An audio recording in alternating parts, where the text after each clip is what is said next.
Yenge, toi dont le nom signifie la joie. Toi, Haïlé, la grandeur. Kwame, l'indépendance. Ndesha, le guide. Yikonzola, le protégé et l'entouré d'amour.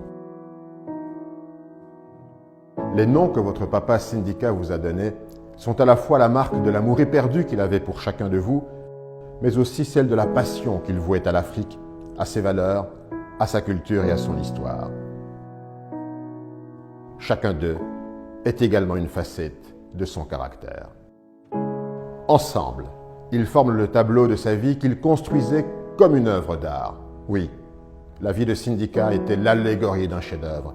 Il la vivait comme une performance. Il vous appartient ensemble, par vos qualités et vos talents, de continuer à lui donner vie.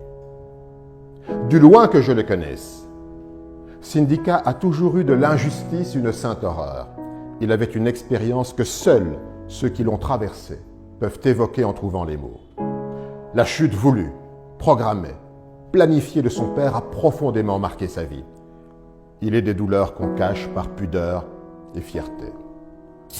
Au lieu de le pousser au fatalisme et à l'abattement, l'adversité avait conduit Augustin, son père, à se battre pour l'honneur de son nom et celui de sa famille.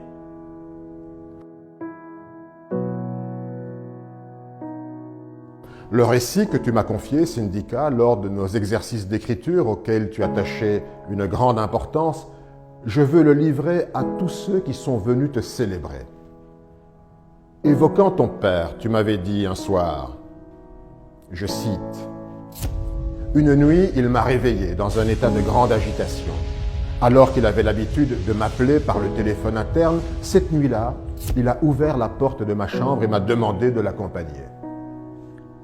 Au lieu de s'asseoir sur sa chaise habituelle, il s'est assis sur le grand canapé en me demandant de m'asseoir en face de lui.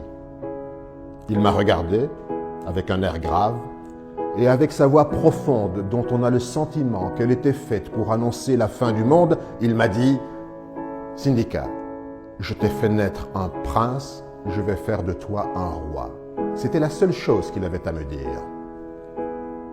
Avoir à ce point été aimé par cet homme et en même temps avoir le sentiment d'avoir été son antithèse est un sentiment particulier.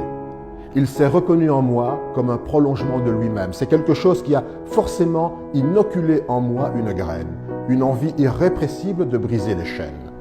Avec ce sentiment que le nom que je porte, Sindika, était finalement un nom destiné qui tient à l'idée portée par cette phrase du père Aroupé, être un homme pour les autres. Dans tout ce que j'ai fait depuis, j'ai toujours eu une grande paix intérieure. J'ai toujours eu le sentiment qu'il y avait sous mes pieds ce filet de sécurité, ce qui me permet d'avancer comme un funambule sur une corde invisible, avec une facilité déconcertante, vient du fait que j'ai toujours le sentiment que ma vie n'a pas encore commencé. J'ai le sentiment que tout ce que j'ai fait jusqu'ici n'était qu'une préparation. Fin de citation. Du combat de son père, Sindika a puisé une force vitale qui l'a conduit, lui aussi, à ne jamais baisser les yeux, à résister et à se battre sans relâche. De cette injustice, il a cultivé le besoin impérieux de la réparation et le devoir de ne jamais céder à l'usure de l'âme. Toute sa vie, Sindika est demeuré une fenêtre ouverte sur le prochain, un regard au-dessus de l'indifférence, une voix au milieu du silence.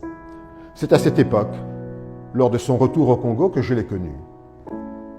25 ans de vraie fraternité qui ont toujours commandé une extrême discrétion. Je veux ici que chacun sache qui était Sindika. Isabelle, Anne, Manzanza, Luzolo, vous les enfants. Tous ceux que les circonstances ont empêchés d'être à vos côtés, à chaque heure de votre peine et de votre douleur, font ici, furtivement par le cœur et la pensée, le vertigineux trajet qui nous sépare. Avec Konema, Greg, Louis, Pascal, Patrick et une poignée d'amis fidèles, j'ai eu le privilège d'être de ceux qui ont vu s'annoncer, se former, puis grandir un homme hors du commun. Un être lumineux par la beauté, la grandeur, l'indépendance d'esprit, l'autorité et l'amour. Dans la fidélité, nous apprenons à n'être jamais consolés. Nous touchons tous au temps cruel du suprême désespoir. Nos larmes trace le sillon des souvenirs qui rendent ton absence infiniment douloureuse, syndicat. Mais il nous appartient aujourd'hui d'entretenir jalousement l'horloge de la vérité. Celle dont les aiguilles n'indiquent pas chaque heure du temps, mais la beauté de l'œuvre réalisée par Syndicat, de sa vision, de ses combats. Ce devoir de vérité, nous le lui devons, car de tous, Syndicat était d'une nature désintéressée et généreuse. C'est l'homme, parmi ceux que j'ai connus, qui savait le mieux donner de sa personne et partager tout l'or de sa nature. En réalité, il ne partageait pas. Il donnait par l'éclat de sa présence, les conquêtes de sa pensée, les mots choisis de son discours, l'envie de l'accompagner sur son chemin. Syndicat était bien, comme son nom l'indique, l'envoyé. Je t'ai fait naître un prince, je vais faire de toi un roi, avait dit son père. Prince, le syndicat l'était absolument. Il en avait toutes les qualités. Physique, il avait la beauté. Morale, il avait profondément ancré en lui une noblesse de cœur, une distinction naturelle jamais feinte, un courage qui le portait à se mettre en danger et à relever les défis sans renoncer jamais. En tout, il pouvait exceller. Tous, nous pouvons le dire, il avait quelque chose de rare dans sa manière d'être. Il apportait très haut des valeurs souvent oubliées ou négligées, telles que les gestes d'attention, l'écoute, la courtoisie, l'empathie et la retenue en toutes circonstances. Il avait aussi quelque chose de chevaleresque. Il pouvait exprimer mieux que tout le monde la beauté du geste. Ces gestes, il savait les poser sans jamais obliger. Il avait le sens du geste gratuit, sans rechercher les fidélités, mais en cultivant la fidélité. Être un homme pour les autres, cette phrase du père Arrupe était sa ligne de conduite. Il était aussi l'homme de blessures cachées, mais toujours d'une élégance extraordinaire. De ses blessures, il fera sa force intérieure, qui lui permettra de réussir dans tous les domaines qu'il va embrasser. Tout chez lui paraissait facile. Rien ne l'était vraiment. Dans tous les domaines où il s'investissait, il donnait l'impression d'embrasser toute la connaissance. Rien ne lui était étranger. À son talent et son éloquence naturelle, Syndicat alliait les qualités d'un travailleur en quête permanente de perfection. Son intelligence était le fruit de ses lectures, de ses recherches passionnées et de ses rencontres. Pour lui, la formation n'avait rien d'académique. Elle était un souci permanent.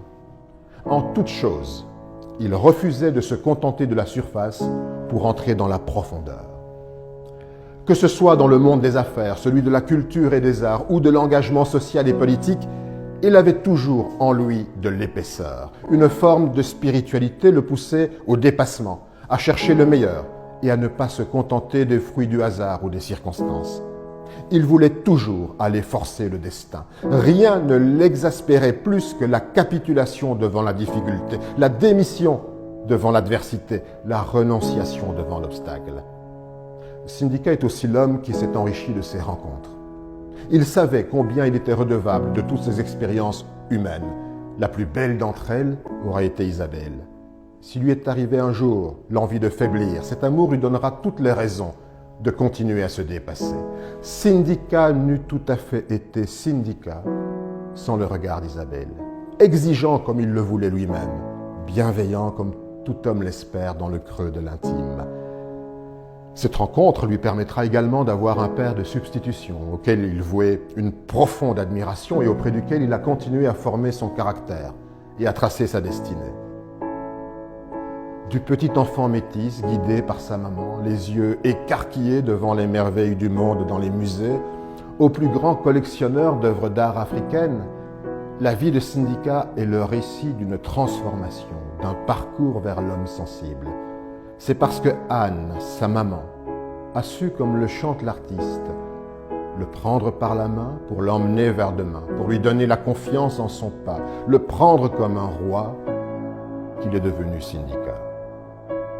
Il faut convoquer Kamara Laye, Senghor, Césaire, Cheikh Anta Diop, Amadou Kourouma, Kateb Yassine, pour mieux comprendre Syndicat et son irrépressible volonté de restituer à l'Afrique sa dignité et sa grandeur.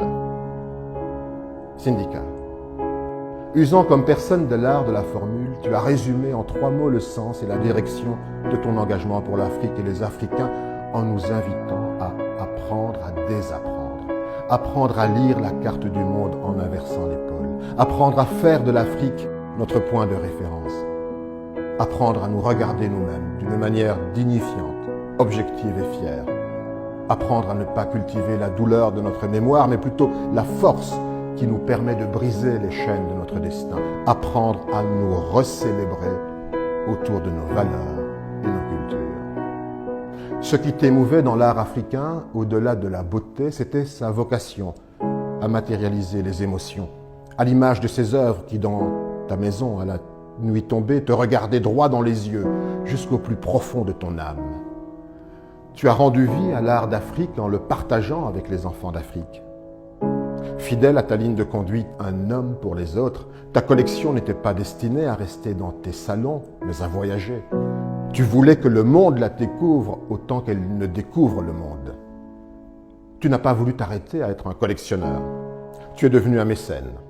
Et tu as poursuivi ta route en menant tambour battant le combat pour la restitution des œuvres à l'Afrique. Quelle qu'en soit la beauté et la valeur, ce n'est pas la restitution des objets que tu cherchais, c'était bien plus.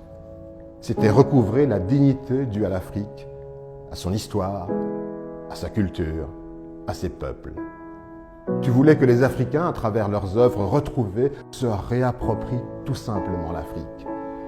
À l'image de Dundo en Angola, combien de musées te devront demain le retour dans leurs galeries des trésors pillés à nos ancêtres? Ce n'est pas cette reconnaissance-là que tu recherchais. Tu ne cherchais pas les honneurs. Tu étais superbement fier de ton continent. En formidable conteur, tu savais mieux que personne en parler, évoquer son passé, ses héros oubliés, ses empires, ses rois, ses princes, de Sundiata Keita au roi Congo, de la reine Jinga à Shaka Zulu, de Patrice Lumumba à Nelson Mandela. Tu possédais le récit de l'Afrique, de ses légendes et de ses mythes. Artistes, marchands, collectionneurs, curateurs ont jalonné ta route. Ils ont pour nom Fernando, Kendall, Didier, Binel, et tant d'autres que tu as croisés. Sur ton chemin, tu as inspiré, séduit tant de personnes à qui, aujourd'hui, tu manques cruellement.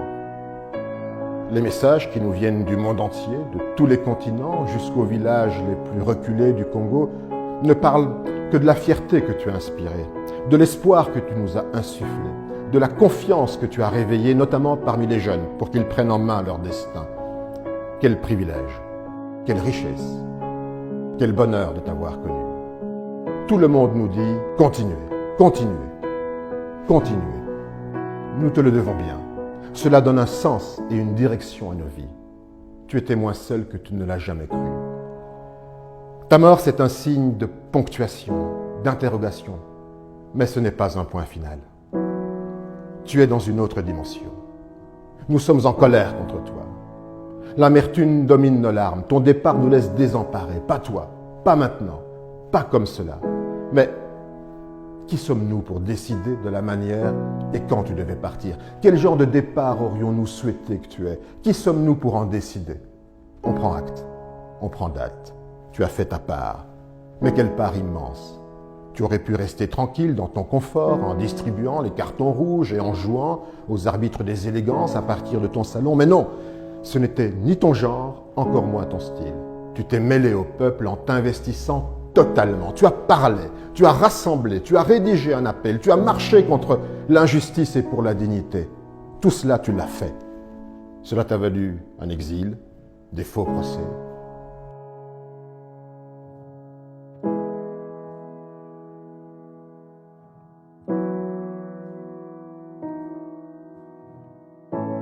Nous sommes fiers de t'avoir connu. Ton départ est impossible à accepter. Nous avons tous les yeux rougis par le feu que tu as allumé dans nos âmes. Comme le tison qui survit sous les cendres froides jusqu'au jour où nous nous reverrons, ton nom, ton souvenir, ton évocation ne cesseront d'allumer une flamme dans nos cœurs. Au revoir, Sindika. Merci pour tout. Prends soin de nous.